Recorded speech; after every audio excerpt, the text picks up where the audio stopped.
কাঠুরে বনের গভীরে কাঠ কাটতে গিয়ে দেখল একটি ঝোপের আড়ালে সুন্দর একটা পাথর পড়ে আছে।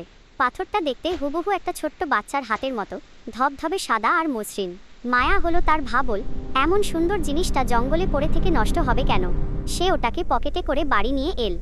দিন যায়, সপ্তাহ যায়, পাথরটা কেমন যেন বদলে যেতে লাগলো। সেটা আর ছোট নেই, ধীরে ধীরে বড় হচ্ছে, আর তার রং সাদা থেকে গাঢ় লাল হয়ে উঠছে। অদ্ভুত ব্যাপার, পাথরটা মাঝে মধ্যে কেমন যেন ঘামতে থাকে, অথচ ঘরে কোনো গরম নেই। কাঠুরে ওটাকে যতবারই মুছতে যায়, দেখে পাথরটা ততবারই একটু উষ্ণ হয়ে উঠছে। কাঠুরের মনে কুদাক দিতে শুরু করলো, পাথর কি কখনো বড় হয়? এর ভেতর কি প্রাণ আছে? এক বর্ষার রাত, চারদিকে ঝমঝমিয়ে বৃষ্টি পড়ছে। হঠাৎ মাঝরাতে কাঠুরের মনে হলো তার বুকের ওপর খুব ভারী কিছু চেপে বসেছে।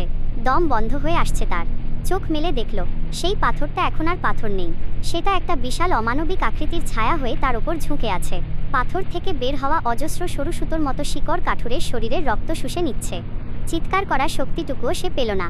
পরদিন সকালে গ্রামের লোকেরা দরজা ভেঙে ঢুকে দেখে বিছানায় শুধু পড়ে আছে শুকিয়ে যাওয়া কাঠুরের কঙ্কাল, আর জানালার গ্রিল ভেঙে কোনো এক দানবীয় সত্তা বনের অন্ধকারে মিলিয়ে গেছে।